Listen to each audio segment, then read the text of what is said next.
Welcome back, folks. Happy to have you back. And my guest today is also a return guest.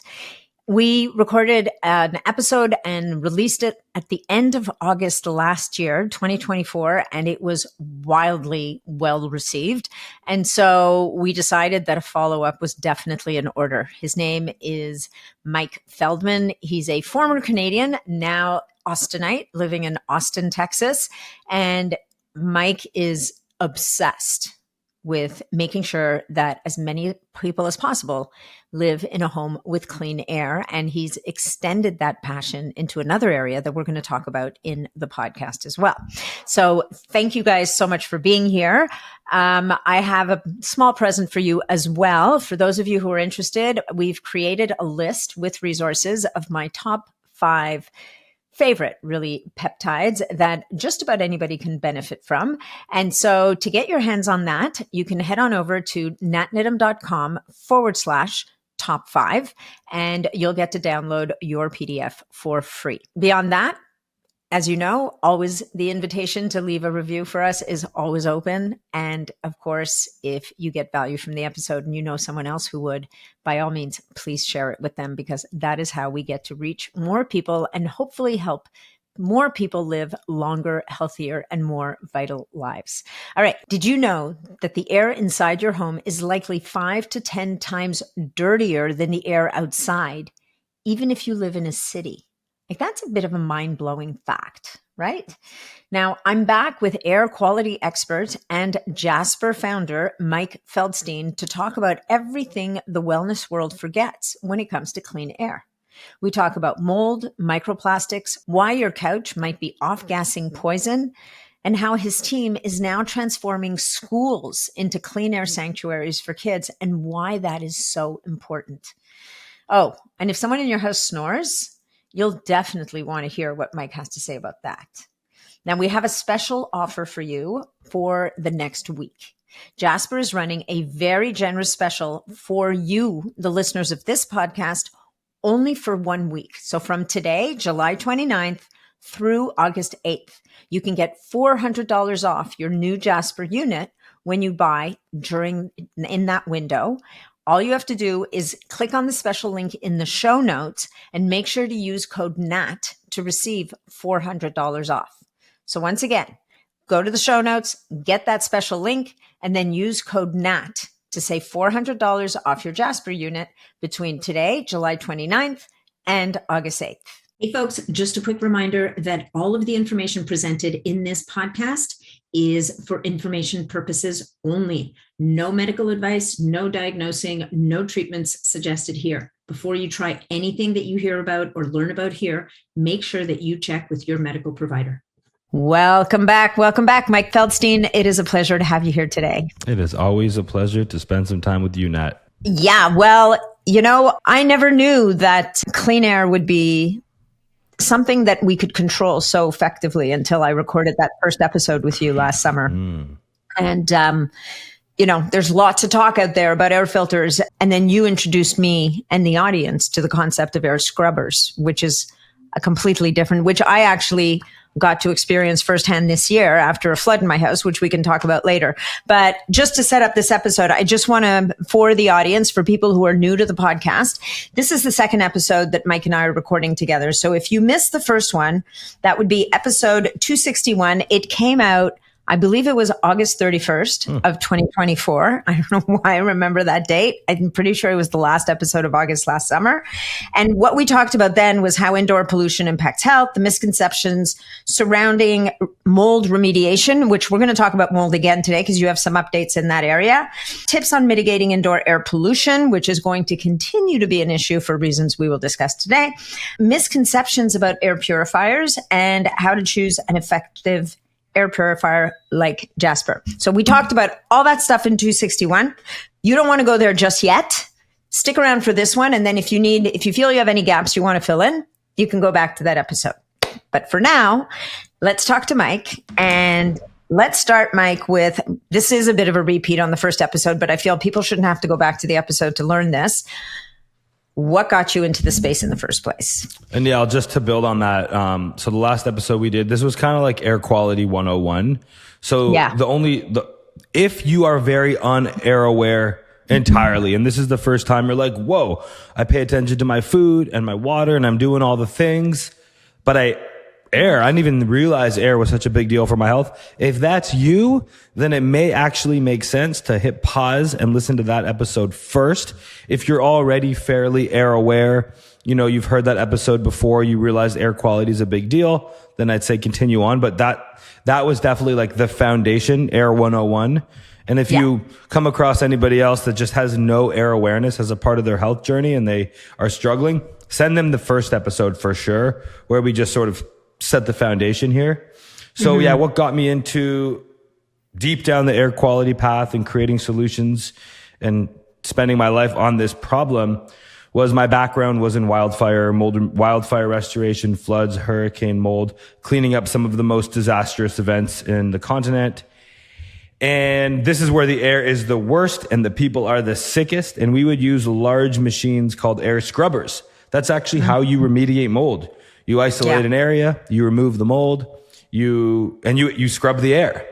And when I was able to compare the kind of machines that I was using in the restoration, air scrubbers, versus these little small air purifiers that you see on Best Buy, Walmart, Amazon, Home Depot, a few $100s, I'm like, those things don't work.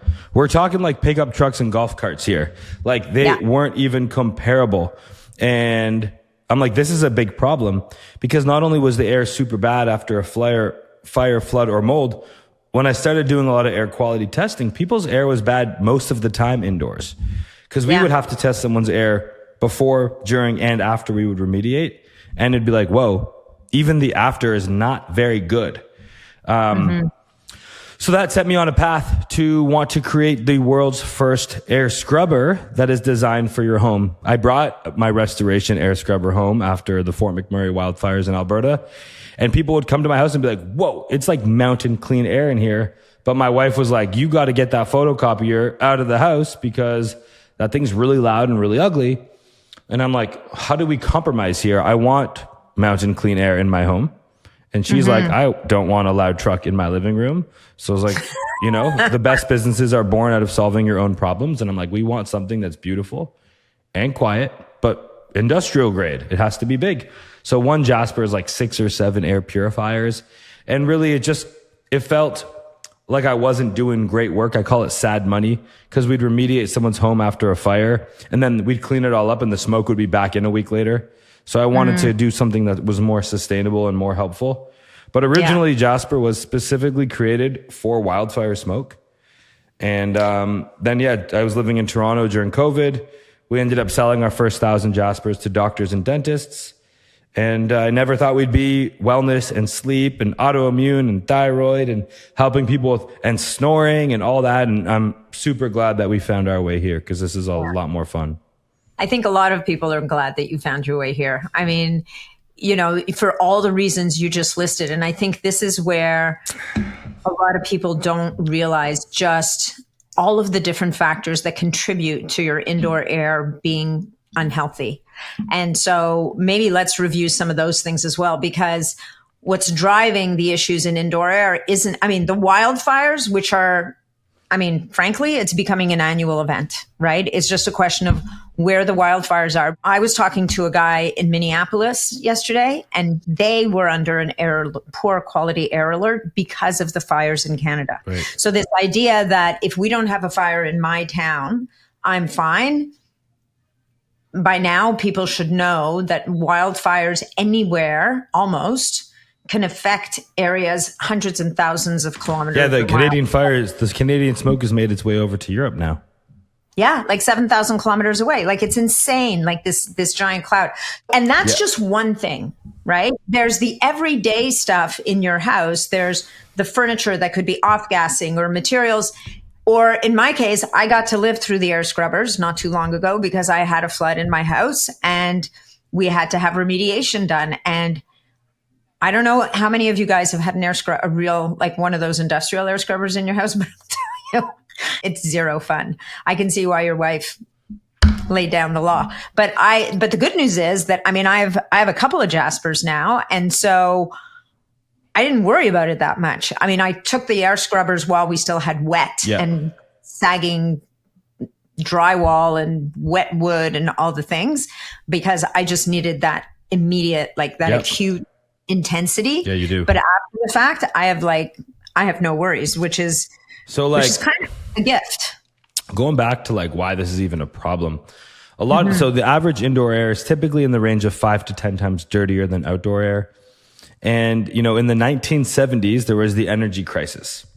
And at that time, they're like, the price at the pumps was going up, and they're like, we're going to run out of oil.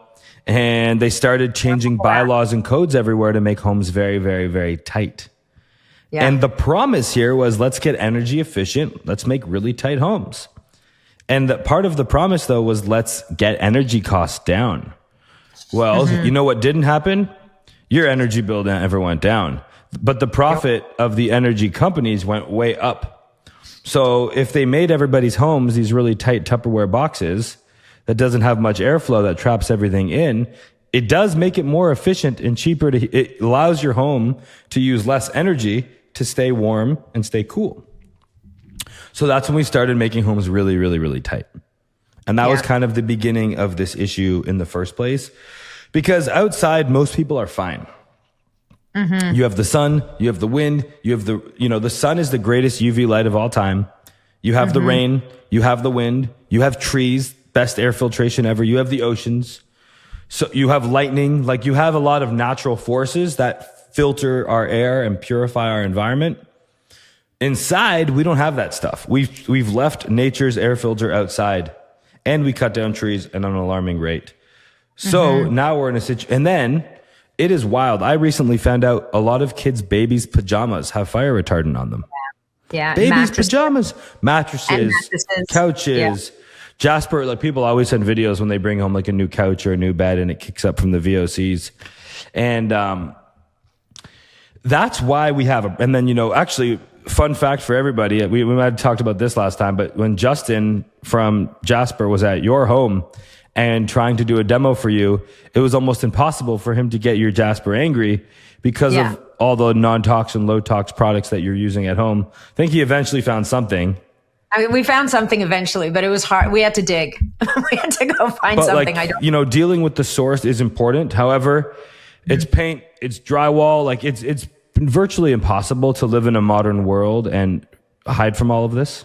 Well, even cooking. Cooking's one of the worst. My Jaspr riles up every time I cook, like that. You wouldn't guess, and my Jasper's not in my kitchen, but you would never think about the particles in the air from just basic cooking. Never mind when you burn something, but just from basic cooking. So if I go to someone's house in Toronto now, and we're recording this just a month or so after, Canadian wildfires and Toronto had air quality advisories. If I go to anyone's home now who was not scrubbing their air or filtering their home in Toronto, and we go and do a test of their carpet, of their bedding, of their clothing, we will find smoke particulate every single time. Oh, really? And that will stay there for years. If they don't so if anybody lived in Toronto or anywhere where you had air quality advisories and you weren't scrubbing your air at a pretty high degree, I don't mean one little air purifier in the bedroom, I mean significant air filtration throughout your home, you're going to want to get your ducts cleaned, and you're going to want to get your carpets steam cleaned, your couches, your mattresses. And that's going to cost $2,000-$3,000, which is why some people eventually they've had enough and they want to just invest in scrubbers or filtration all the time. Because if you don't, whenever you have a cooking event or a high pollution day or a pollen day, mold spores are up, wildfire smoke blows through. Now you have to detox your home from that. Yeah. Yeah. 100%. So you've used the word purifier and scrubber. Let's make the distinction for people. Because purifier is not equal. They're not equal, right? And those terms should not actually be used interchangeably. I agree. It's something that I'm working on to bridge the gap, because purifiers in their marketing speak pretend to be scrubbers. Okay. You can walk by Walmart or Target or Best Buy and you'll see a little purifier that says it cleans 1,500 square feet. It doesn't. It cleans 100 square feet. what you don't realize they're assuming that you had 7-foot ceilings in a controlled environment and that machine's on full speed all the time in a sterile environment. It's not practical, real world stuff. This is like saying how fast your car goes 0 to 60 or 0 to 100 when it's not on the pavement. So that's not, put it on the pavement and then tell me how fast you go. So that's the issue here, is a lot of purifiers make claims as if they're scrubbers. Now, what's the difference between a purifier and a scrubber? They are fundamentally the same in that there's a filter inside that when particles flow through, it captures a lot of them. It's like, that's why it's like comparing a transport truck to a Honda Civic. Technically, they both have wheels and motors and doors, but one can haul and pull a ton of stuff, and one is great to take your family around town. So a scrubber in its most basic sense is like 5 or 6 air purifiers in one. It's just a heavy duty machine that's designed to do more. Perfect. Okay. Well, that's a good distinction to make, and it's a good distinction to understand. So I would say that and especially since I added the Jaspr into my bedroom, things have shifted, because, I'm in a 3-story house. So the first Jaspr I bought went into the living room, which is the common area. But I don't know if you remember, but I called you and we had discovered mold growing out of the tub of the bathroom on the 3rd floor. And you were amazing. And you're like, nah, we'll get you a Jaspr right away. And I've had that Jaspr in my bedroom ever since, as a way to kind of hold off the mold monsters until I can tear out the tub and tear out the bathroom. Because at the end of the day, that's the only way I'm going to get rid of that mold. We can clean it out all we want. It's taken hold in that pipe, and it's going to sit there until we remove the pipe. But having that Jaspr in the bedroom not only gives me peace of mind, but I know that, like, my husband, we're both sleeping better. We don't wake up sneezing in the morning, like all those things. What are the stories that you've heard from people that have come back to you that have really made an impact on you? Like, I'm sure you get stories from people all the time. So yeah, it is incredible, the stories and the reviews that we get from people that I never saw coming, and we get new ones all the time. So my favorite by far, actually, my sister is a great example. My sister. I met your sister. You did meet my sister. She's joined the Jaspr team recently. So this is like and the amount of stories. So the Jaspr team, there's 7 of us that work here. 3 people on the team have had their lives changed by Jaspr in their bedroom. So I'll just say my sister's example, Sarah. So her husband, John, had been snoring for like 5-10 years. They're not even 40 yet, and they'd already become sleep divorced. So she would start in the bedroom and then migrate away, because you can't really have a quality of life sleeping beside someone who snores. Nope. Well, and they had a Jaspr in their bedroom, by the way, on fan speed 1. It was on smart mode. And I said, Sarah, the real magic happens at fan speed 2 and 3. Because if you're on smart mode or fan speed 1, maybe the air is 3-4 times cleaner. On fan speed 3, we're talking 20 times cleaner. Really? Yes. So you have a little bit of the white noise. That's nice as well. But you also have much cleaner air. It's not like air is binary, clean water, dirty water. It's how clean. So on fan speed 2, which is all they needed, it's been like 5-6 months and he hasn't snored since. So they went to San Antonio a couple weeks ago. He snored, came back, no snore. So we've been having, and this is just a personal example, that's close to family, but we've been having these types of stories all the time. Another one, we actually put the video on Instagram. It was a couple I met at the local coffee shop here in Austin, and a guy, he's probably in his late 50s or early 60s, and he had been going for about 20 years, about 100 times a day, just clearing his throat all the time. And he had been through every test known to man, supplements and this and that. And he's a fairly fit, active guy. And they tried and tested everything. They're like, we don't know. Like, it just is the way it is. Sometimes people just breathe this way. And it would happen through the night too. So it would massively impact his sleep quality. It would impact his rest. It would impact his wife's sleep. They too had to split and not share rooms anymore.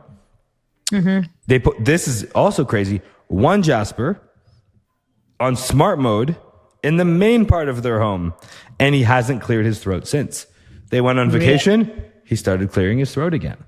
So we did a sleep study last year. I think that was since we spoke. So I'll recap that for everybody.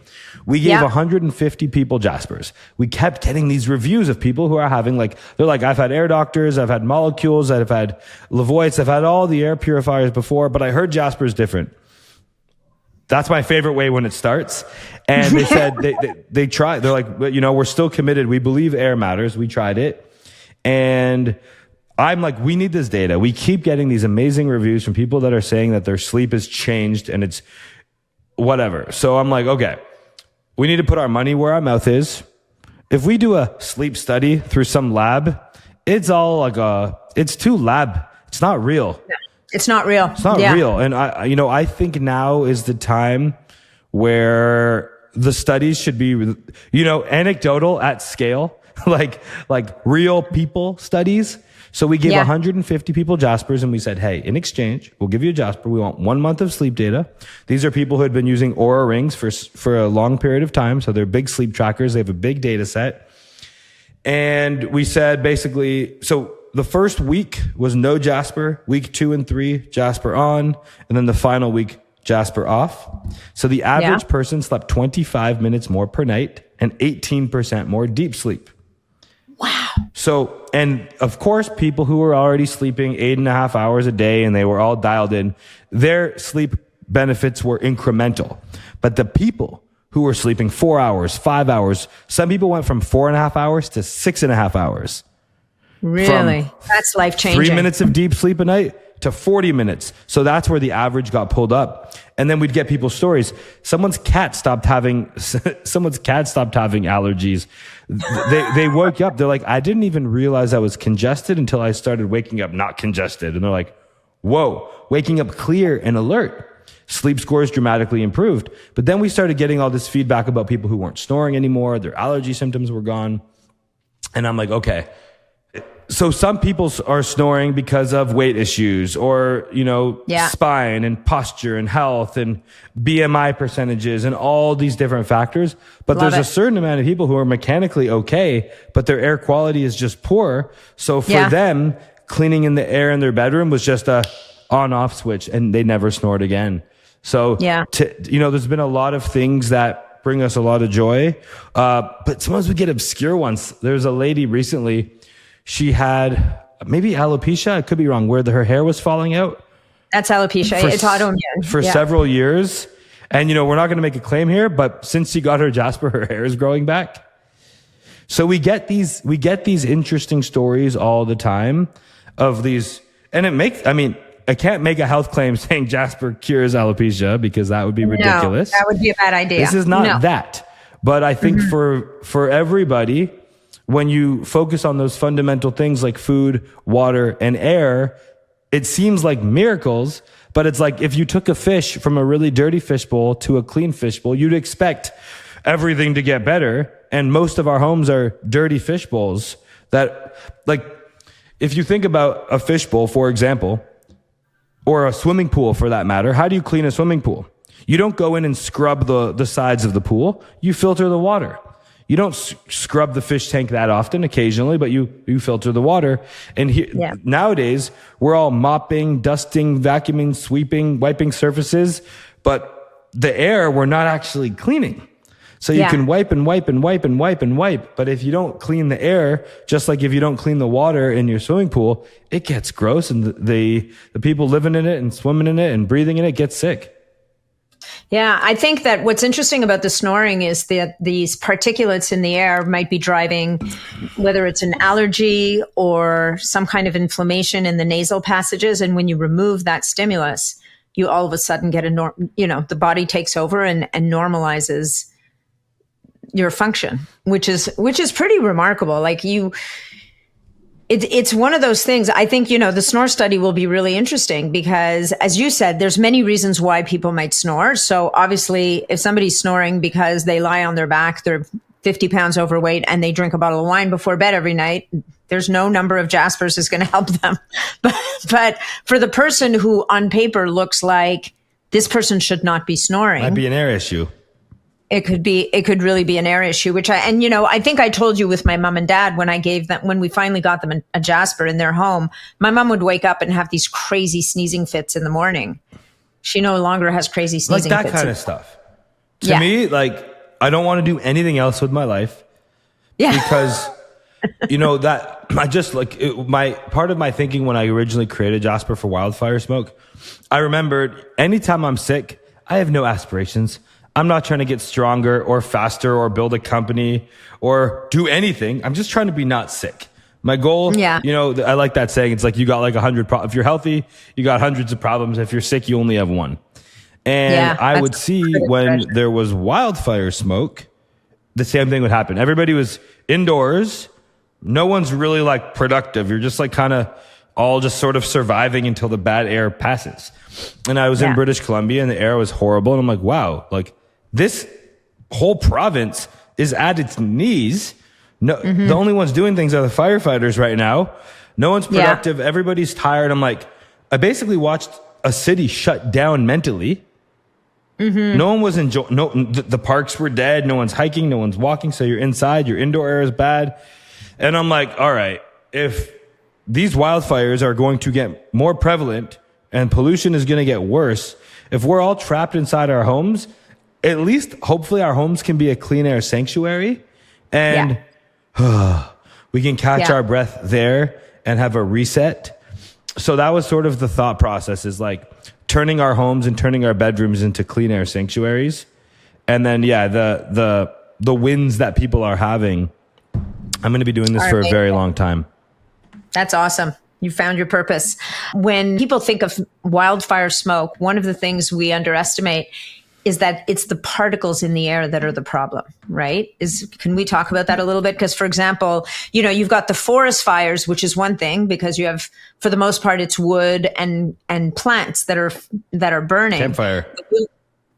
Exactly. But if you look at what happened in LA last year, it was a lot more. That was this year. Was it this year? Yeah. Oh God, yeah, it was this year. Started January 8th. Happy New Year's.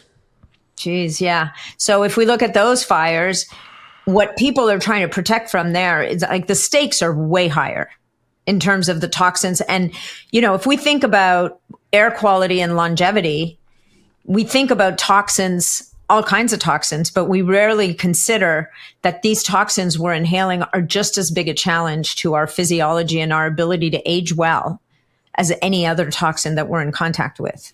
So with wildfire smoke, specifically LA, and I went to LA and I tested a lot of air after the fires. And there's a spectrum of possibility here. On one end of the spectrum, possibly we'll look back on this, has a nothing burger. And the other one is, this is like 9/11 and a lot of people are going to get cancer really soon. We don't know yet, because we've never had an event like this before, where 12,000 urban homes burnt up. The air was sitting in the valley, but also out of those 20,000 cars that burned, how many were Teslas? We've never seen what happens when you burn thousands of lithium batteries. Anyone who's been at the campfire, you know that you've thrown the s'more bag into the fire once or twice because the garbage was a little bit too far. And you're like, that is burning chemicals. Like you put the plastic bag, the shopping bag, when you've seen something burn, you never forget that sensation of like, I'm not doing that again. Yeah. That seemed very bad. So when you take thousands of homes, cars, every can of paint, every WD-40, every couch, every furniture, every fire retardant, all of it, toxic soup. Then that gets embedded in everybody's homes. So I was there I went in March, just a couple months after. I remember I tested the air one day like 10 times. And the air actually, people think when it rains, they're all like, oh, it rained, problem solved. I'm like, it rained.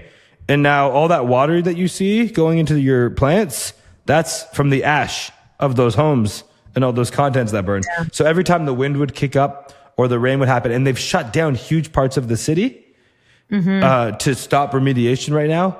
The problem is, what you should be doing is you do want to hydrate those piles of ash, because if you don't keep them wet and the fibers aren't locked in, they aerosolize every single time the wind blows.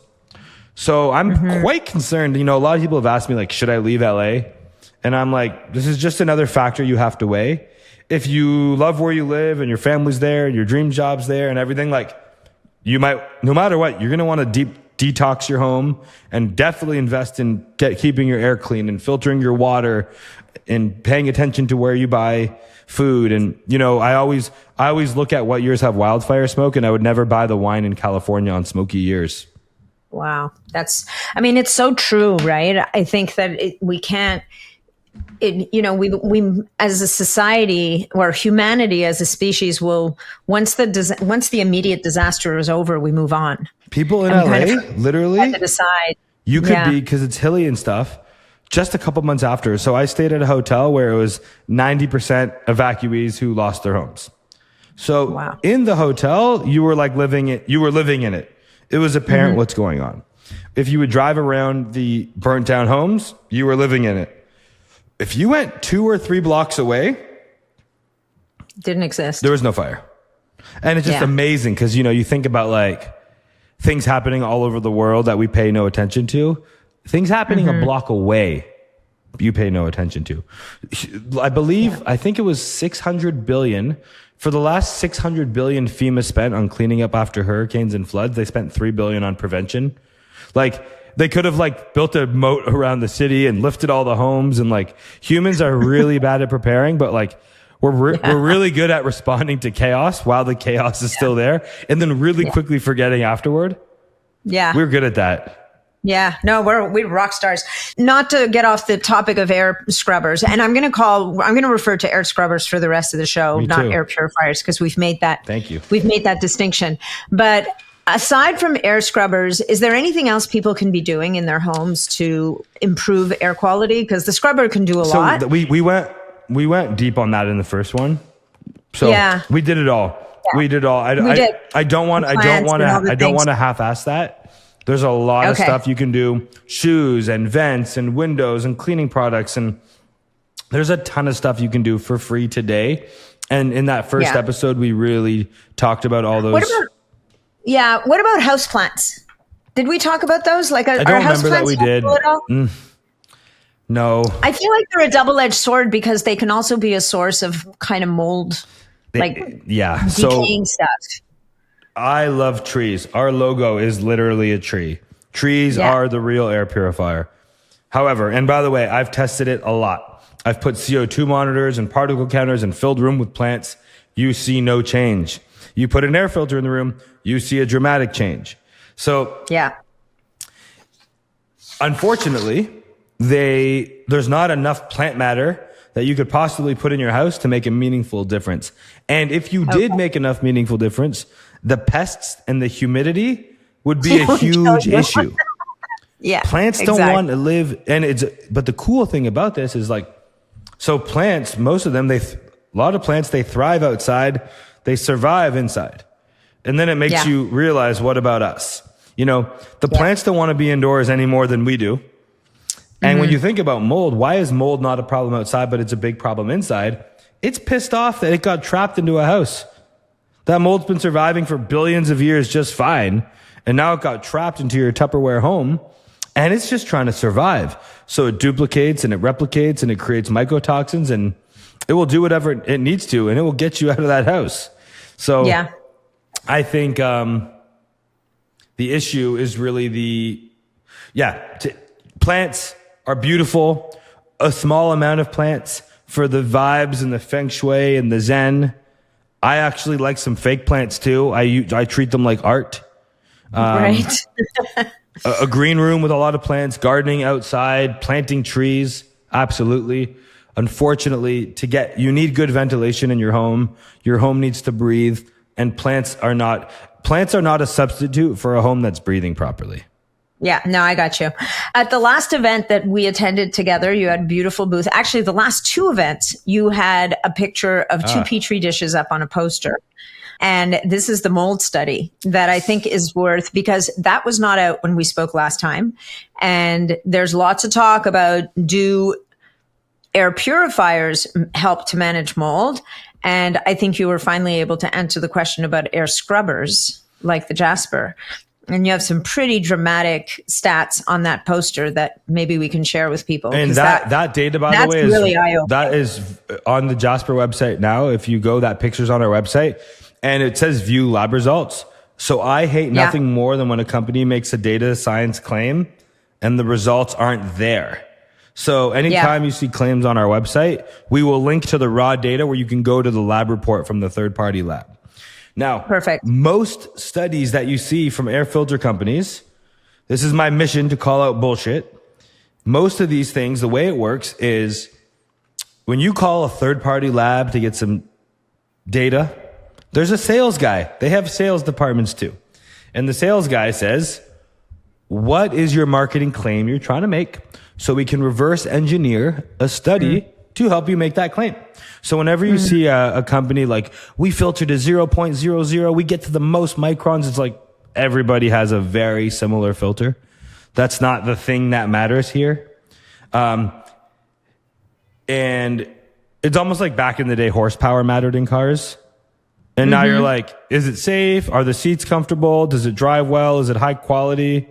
Like, I don't care what the torque is. Let me just drive it and I'll tell you if it feels adequate. It can be a felt sense. Like, I don't care about the statistics of the speaker system. Let me just tell you if it sounds good for me. So 100%. We've come back around with cars, be like, we don't care about your specs except for the safety ones. And with most lab data, the only real lab data I care about is two types of data. Number one is, how does the human feel? So if we're looking at data though, can we put a Jaspr in a bedroom and make you sleep better? Yeah. I care about that data. And I like data, the mold study, which I'll touch on in a sec. Actually, I'll explain it right now the way that worked. The lab fills a room with mold. They put a Jaspr in the room and they turn it on. And I'll give you the statistics, but the way, when you hear a lot of people making claims about percentages and microns, they take the filter out of their air purifier. They set a fan on a very, very gentle speed. Like, theoretically, a Kleenex could be considered HEPA if the air is gentle enough. If the air is barely blowing, the filter looks incredible. So it doesn't hold up in the real world. What I like, and we've done more studies too. So what I like is fill a room with dust, with mold, with smoke, turn on the air cleaning machine, and then watch it get cleaner. That's why, real stuff. So with mold, and I'll note, just remind you guys, air scrubber is the same thing that we used when I would go and do mold remediation in homes and hotels and buildings. We scrub the mold out of the air. That's how we filter it. And the fact, like, it's a well-known fact now that mold toxicity is a real thing and you can get very sick from mold. Now, how do you get sick from the mold in your home? You're not eating it. You're not drinking it. It's because you're breathing it. So mold is proof that your air can be invisible. It can even smell pretty good, and it can make you very sick. You can have high levels of airborne mold spores of a very harmful species and have no awareness to it. It's very sneaky like that. So it's an air issue, which is great, because when you had your water damage issue, at least I always tell people, like, when you have a leak in your home, you don't call the restoration company first. You call the plumber. Yeah. Make the leak stop. So if someone does have a mold issue, at least if you're filtering the air in the room where you're sleeping, and if you're filtering it while you deal with the physical removal of the mold, at least you're not breathing mold and it will not harm you. It's a lot more elegant solution than fleeing your home for an apartment that might be moldier. So to conclude though, that mold study with 500 square foot room with 8-foot ceilings, they filled the room with mold, and we removed 97.1% of all airborne mold in 1 hour and 100% of all of the mold in 3 hours. Wow. That is crazy. So basically you went from a room with millions of spores to a room with no spores very, very quickly. And that's why people are having these big wins with the sleep, with the coughing, with the sneezes. They currently are breathing with millions of particles of pollen, of mold, of allergens, of VOCs, of insect parts, of dust mites. And then when you're not breathing that stuff anymore and you're breathing filtered air, your body heals itself. But if you're breathing in toxins, your body's playing defense and it can't get into a healing state. And the other, we did the mold study I told you about the snoring study, but we did another study recently too for microplastics. I feel like people are defeated when it comes to microplastics because they feel that at this point, everybody's clued in, like they're everywhere. Yep. They're in our water, they're in our food, we're going to talk about air in a minute. And I think it's at the point where people feel they're almost unavoidable. So talk to us about microplastics. Give us some good news, Mike. I'm an 80-20 guy I like simple health moves. And there's a term that my wife made up a few years ago that was relax hard. And we were kind of making fun of some biohacker type friends. They journaled, they meditated, they saunaed, they cold plunged, they took all the supplements, they ate all the everything. And they were the most stressed of all. Because they could not keep up with the treadmill and the hamster wheel of the newest and the latest and the greatest. So if they told themselves, I need to, cold plunge twice a day and do my sauna, they were obsessed over their wellness calming ritual that they were so stressed trying to be relaxed. Yeah, 100%. I mean, we know a lot of people like this. Yes. And they seem to be the sickest. They're always dealing with stuff. And I think sometimes people have that and then they come out the other side and then like they're really healthy for a long time. And I think sometimes that's like the training wheels and that's just like part of their journey. But I'm not here to obsess over getting things perfect, which is why air for me is so foundational and it's so easy. A guy named Dean Jackson called Jasper the laziest way to be healthy because he's like, he's not into health at all. He's like, I want to eat my fried food and I don't want to go to the gym. But he's like, clean air, clean water, that's just investment. No willpower required. So with microplastics, the bad news is there's been a lot of studies and the biggest one was done in London, England. If you Google BBC microplastics study, it wasn't done by the BBC, but they covered it. So that will get you to the study. But they tested about 50 homes in London, England. 100% of them had microplastics. They had in the air, and they test your indoor dust. That's how they check your air. 5 to 8 times more microplastics indoor than outside. 98% of all samples that were tested had microplastics in them. And they then partnered up with a lab when people were getting biopsies done of their lungs. 100% of lungs had microplastics in them. Wow. So they came to the conclusion that the average human breathes 1 credit card worth of microplastics per week. Oh, I think I read this. Yeah, I've seen that. I probably emailed you about it. Yeah. So the bad news is, and there's bad news. There's a bit of humor, and then there's a bit of a solution. So the bad news is what you thought was correct. Microplastics are everywhere. And you can't run and you can't hide. They literally took samples of rainwater in Antarctica, and it had microplastics too. So to hide from it all perfectly, no. Heating up food in plastic, this seems like the worst way. Drinking bottled water, plastic bottles, keeping them in your hot car, don't do that. Like, I'm here to avoid the worst of it. So I contacted our lab though, and I'm like, hey, look, there's really strong evidence now that we're breathing way more microplastics than we are drinking or eating or anything else. And it's physically accumulating in our body. So I would like to do a study, please, on microplastics in the air and how effective Jaspr is at removing it. They said we can't exactly do a microplastic study because microplastics are many different size particles. So they're like, we could work on it, but that's too complex. There's no study for that yet. But they said what we can do is we can do a latex bead study. So they have aerosolized latex beads that are the same size as microplastics. Okay. So I just want to double disclose whenever we're doing studies that where you were able to, for sure. So we appreciate that. The lab's like, this is the best study we can do. It's the same size. It's not microplastics, but them being the same size, this is the best thing you can do to show if you are effective at removing it from the air. So they filled the air with lots of microplastics. I don't know exactly how much. And after 1 hour, we removed 98.1% of all the microplastics from the air. Now, an air purifier would do this too, but only in a very small space and at a very high setting.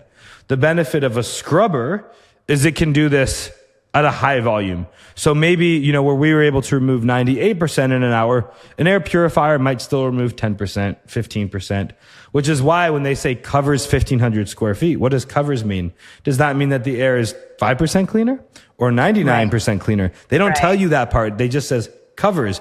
And it's amazing. The number one question we get asked at trade shows is, how big of a room does it cover? How many square feet does it cover? I'm like, it's not a Roomba. It doesn't care about square feet. It cares about cubic volume. How high are the ceilings? How clean do you want your air? So I'm actually planning on writing like a 5,000 word blog post on this. And I'm going to start off by saying, I know you want a one-liner and I know you just want an amount of square foot. I'm not doing that. This is nuanced. It's scientific, but you're smart. And I'm going to do my best to explain it in a way you can understand. And we've learned our customers are super smart people. Yeah. And companies you get trained to talk to your customers like they're dumb and they're really smart. So we're trying to go for this approach of podcasts, depth, education, instead of a cute little Facebook ad that shows a smoke box and look how clean the air is. Like, not for us. No, I think that's smart. One of the things we haven't touched on, and I know we talked about it in the first one, but for people who may not go back to the first one and missed it, let's talk a bit about the filter, the Jaspr physical filter, and how it's different, why it earns the name scrubber instead of purifier. And size matters, and it really matters in this industry. And the 360-degree filter, the 360-degree intake of the Jaspr is really what one of the many things that sets it apart. So yeah, on the physical structure of the Jaspr, the thing that you see, you know, it's metal instead of plastic. It has a 360-degree intake, which means you can put it against the corner, you can put it against the wall. Yeah. A lot of air purifiers basically say you need to leave them 3 to 4 feet from a wall, because otherwise they're not actually having a good airflow pattern. They're blowing out instead of up. They're not reading the air quality in real time. So those are, they don't have a dark mode. There's bright, annoying lights, all that kind of stuff. But when you look at the actual filter, you take the filter out of the Jaspr, that's where the real magic lies. Whenever you see an air purifier, an air scrubber, you're just looking at the housing, you're looking at the body. But the filter is the magic sauce. Our filter weighs 4.5 pounds. Most filters weigh under half a pound. Yeah. So there's 9 times more filter. And that's really the difference. Like, you've probably seen me at trade shows. I stand on the filter and stuff. And my daughter tried to stand on another filter and it broke. She was 3 at the time. And the point was, they're not built industrial. They're built small. They sell you an air purifier that you look at this picture outside, but then you take the actual filter out of it and it's like the size of a drinking glass. Yeah. Well, ours is huge and heavy and has a steel cage and has a pound of carbon. It's like, that's the thing that cleans the air, not the plastic box. 100%. Yeah. I had to convince my cleaning lady to throw away my old filter because she's like, this thing's amazing. Why are you throwing it away? I said, because look at the color compared to the new one. It's different. Yeah. So it was really important to me to make a filter that you can change yourself in 20 or 30 seconds. And if you make a high quality product that doesn't break very often, you can give people lifetime warranties. You can support them. You can educate them. When you're obsessed with coming out with new gizmos and gadgets every 2 and 3 months, you can't do all the other stuff that's fun and awesome. And we're just like, at our core, we call ourselves an air education company who happens to also make the world's only air scrubber designed for your home. But our main focus is just teaching people about air. And then as a byproduct of that, some people are like, yes, this is the one I want. By the way, there's a thing that I really like to tell people. If anyone ever looks at Jaspr, they're like, you know what? Like, it's great. I want it, but I don't feel like investing in that. A DIY air purifier, and I'm just DIY air scrubber. They're way better than what you're going to get in the store. So for $100 or so, I'm thinking about actually making a guide on how to make a DIY really soon. It will clean the air really, really well. What I don't like is someone who buys something for hundreds of dollars at the store and they think they're getting something that's going to clean their air. And all they're getting is a plastic box full of empty promises that doesn't do anything. The DIY ones are great. So like there's one called the Corsi Rosenthal box, Corsi with a K. And you can make it in an hour for under $100. The downside is it's kind of loud and it's kind of ugly and it doesn't have smart sensors. But at least it cleans the air cost effectively. At least it does what it says it's going to do. So I would rather see someone buy that, build one, have a fun project with their kid, put it in their bedroom, especially if they're allergic or they're asthmatic, or use it when the wildfire smoke is coming. I just want to see people doing things that actually work and not being manipulated. Beautiful. Now, for our final topic, you've mentioned kids and education a number of times on this episode. And we know that kids are little tiny people who respond a lot more to less toxins than we've been talking about as adults. And so you've started this phenomenal initiative and you're spreading it out to other institutions, which I think is amazing. But let's start with America's Healthiest School, the Kindling Academy in Austin. This is something that you and your wife have taken on as a project. As the project.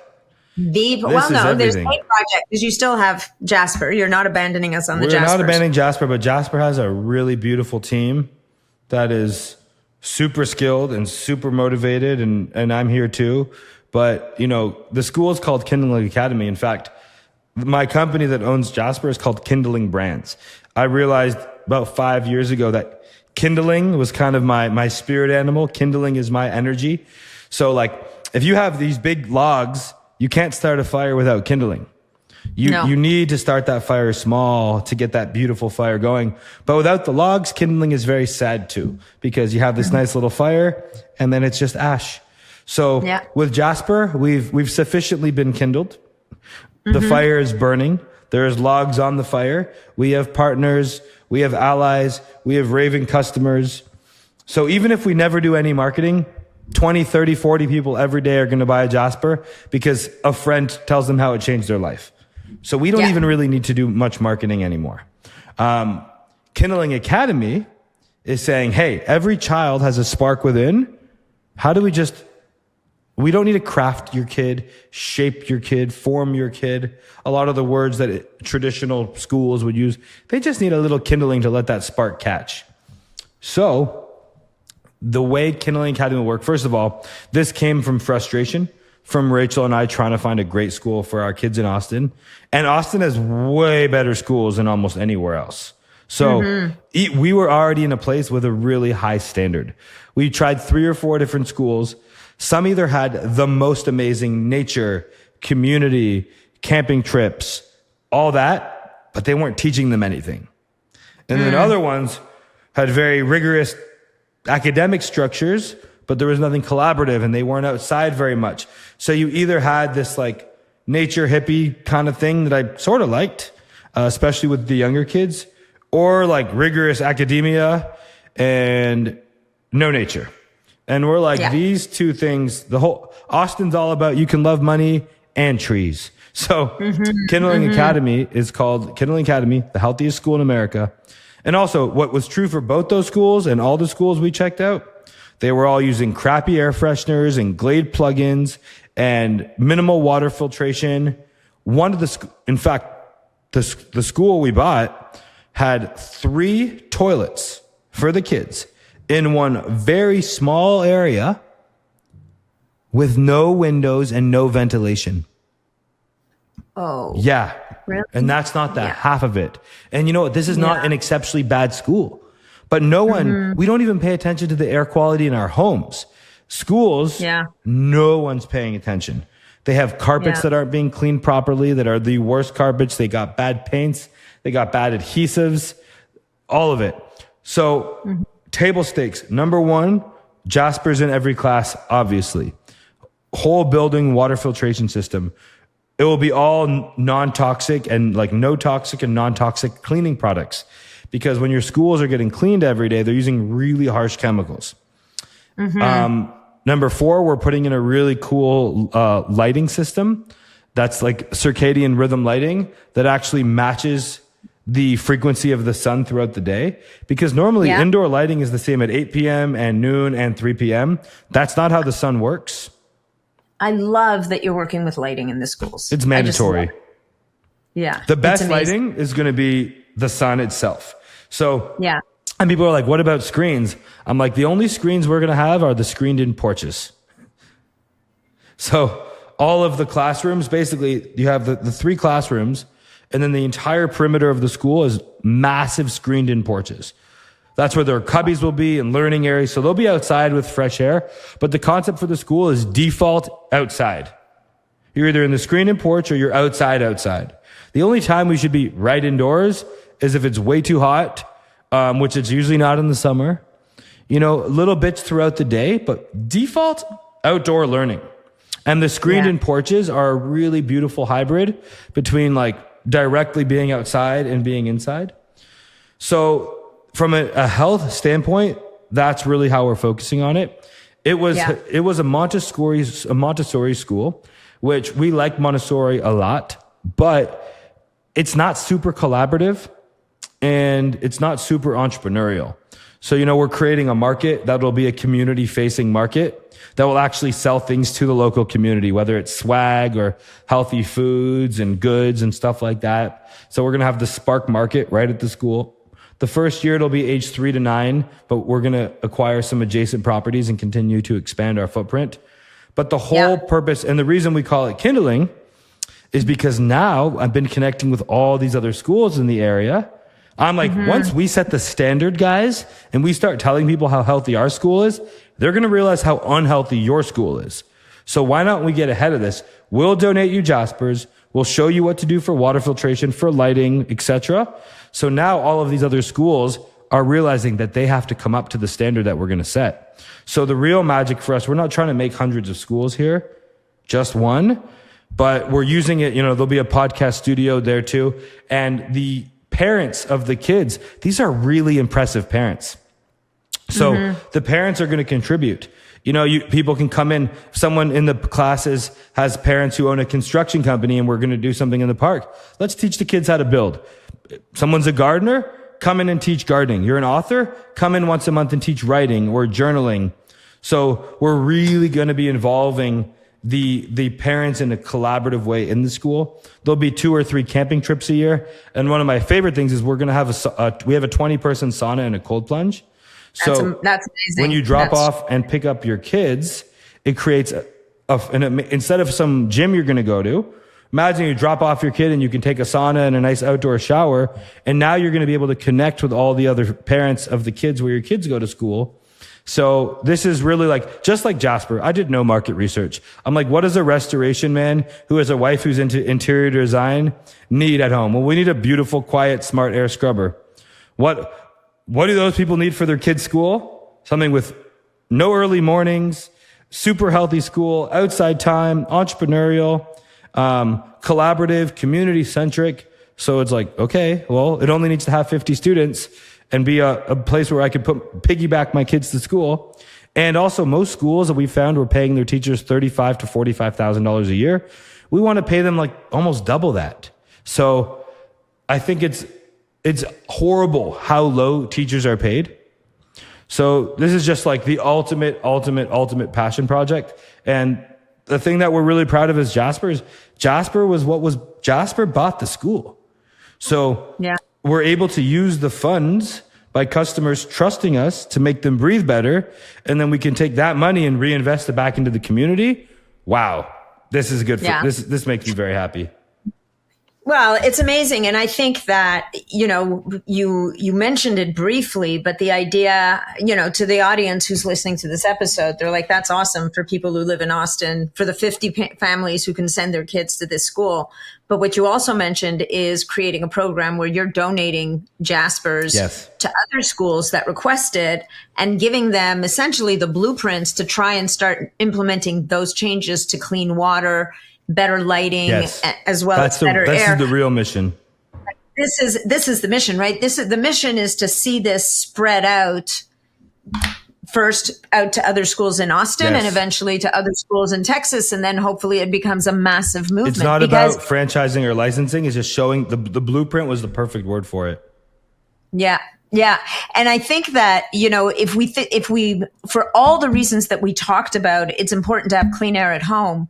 The next place people spend the most time for kids is at school. And I would say also for parents if you have an office or a place of work, this is another place. And you mentioned photocopiers earlier. I don't know if people still use photocopiers much. Maybe laser printers though. But printers, anything that's going to off gas. And plus, offices notoriously have carpet and whatnot. Like all of these spaces where we spend a lot of time, scrubbing that air is going to have a massive return on investment when it comes to cognitive clarity, performance, even staying awake. I'm glad you're very quick to pick up the scrubbing vernacular. It's important. We are scrubbing the air. Purifying is like a freshener. What are we really doing purifying? And fresheners are a nightmare. They're I've horrible. lost count. I've lost count of the number of Uber drivers that I've convinced to throw away those hideous little trees that they have hanging from their rearview mirrors. I've been thinking about making like a little business card with a QR code that's like in multiple different languages and just giving it to them and being like, scan this instead of like my rant. Cause I get into that rant every time and I'm like, is there a better way? By the way, there was a study in Finland where they put across multiple different schools, they put air purifiers, not even scrubbers. They put air purifiers in 50% of classes across the school district. And the absenteeism in the teachers and students dropped by 30%.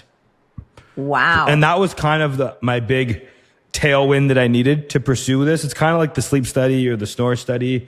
This is the school study. It's like if we create a healthy, clean air sanctuary with good lighting and good water, what impact is that going to have on the kids? Because with these lights and this, if we're polluting them all day, of course their circadian rhythms are shot, and then they're not sleeping, and then they're not growing, and then they're not learning, they're not recovering. And then we're giving them Ritalin for attention deficit disorder when really we were putting them in a little prison all day. Like kids are inside all day. They get 15 minutes. How wild is this? They get 15 or 30 minutes for recess. In a maximum security prison, they get an hour. Seriously. And the average free adult spends over 95% of their time indoors on their free will. How crazy that prisoners are getting more outdoor time than the average free person or kid in school. That forced hour outside per day. So it's like, what's going on here? And I believe, I love when you can find where someone's incentives are to make them do something good. So I'm Canadian too, but I live in Austin now. And here the schools get paid based on attendance. So do they really? Yes. This is why they're very strict. If you have a lot of absenteeism, the schools gets less funding. So they're very strict if you miss more than 2 weeks per year or semester or whatever. So schools never want to invest in clean air. But if you can reduce their absenteeism by 20 or 30%, it will pay for itself many times over. So if we can prove out, so we're going to be benchmarking our statistics of runny noses, coughs, and absenteeism against the rest of the state and the rest of the country. And what if we have a 5% absenteeism versus a normal 13% absenteeism or something, then the public school system can actually get behind the initiative and start filtering the air in their schools. Schools might even have stats year over year. They keep stats. So if they see that, the year that they brought the Jaspr in, that their absenteeism was cut by X or Y or whatever the case may be, then all of a sudden you've got your built-in case study right there. That's pretty fascinating. And I would guess that, it's interesting from our previous conversations, talking at shows, I know that you at this point, you're not sitting there, and you just said it earlier very well. You're not sitting there trying to figure out what's the next gadget I'm going to produce. What's the next iteration of my scrubber I'm going to use. What I love is that you're leaning into this thing that you have that works so well. And instead thinking about how can we get this out into the world to more people to change more lives. And that's really that's your long view, big right? Time. I'm playing the decades game here. I love it. So Kindling Academy. So if you live in Austin and you want to join the waiting list, you're welcome to. But for everybody else out there, if you're interested in health and schools and education and building biology and stuff like that, go to kindling.academy or just search for Kindling Academy on Instagram and follow us there, because we're going to be writing emails and creating a lot of content and giving you a lot of stuff that you can bring to your kid's school and you can share with your school district. If you own a school, like whatever it may be, we're going to be publishing everything we're doing, our absenteeism stats, our air filters. We're also going to be publishing all the costs of the renovations of the systems we're putting in, what vendors we do, how we source it, how we test it. So if you're interested in following along for the journey, then come along and subscribe to the email list and Instagram, and we'll keep you posted along the way. Amazing. I love it. Mike, always a pleasure, always inspiring to talk to you. You are lit up from the inside in the best possible way. Now, as always, you have a very special offer for the audience that are listening to this, but this is a time-limited offer, you guys. So from today, July 29th, the day that the podcast is airing first, up until August 8th, which is 0808. That was Mike. Mike's like, it's got to be a good number. I'm like, okay, 0808 is a good number. So until 0808, you can get a really cool discount. You can get a really cool deal on a Jaspr. All you have to do is go to Jaspr, which has no E. So JASPR .co. Good try. I wish. So between July 29th and August 8th, you will get $400 off on a Jaspr. And then if this is not the right week for you, after the 8th, it'll still be $200 off. We'll leave that code up. And this is our best deal of the year. That's basically our Black Friday offer. But last year at Black Friday, we sold out for 3 months. We were 3 months back ordered. So this year, it's like, let's go on some podcasts and educate some people, and whoever that this resonates for. If anyone's been thinking about investing in clean air, $400 off is like our biggest deal of the year. So July 29th to August 8th, jaspr.co, jasper.co, use code NAT, N-A-T. And if the Jaspr is not a no-brainer for you, if you're getting one, I would suggest putting it in your bedroom or your kid's bedroom or whoever's sleep is the most valuable to you, using fan speed 2 or 3 on dark mode.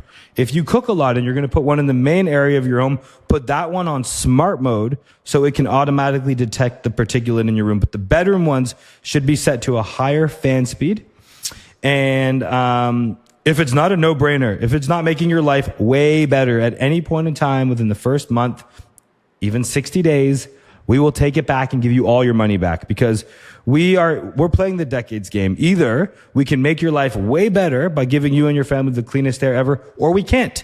And if we can't, then it shouldn't cost you anything.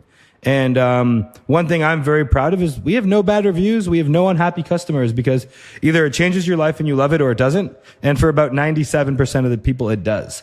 So yeah, code NAT between July 29th and August 8th if you want to invest in Jaspr. If not, DIY air purifiers are a really, really great way to go. You can build them yourself for $100. I just don't want to see you get duped by a little plastic box full of empty promises.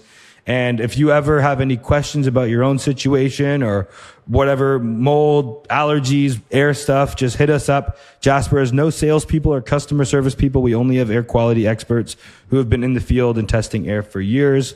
So feel free to hit us up on Instagram or email us, and we're here to help you out, Jaspr or no Jaspr. Mike, thank you. Thank you for your vision and for all that you do. Thank you.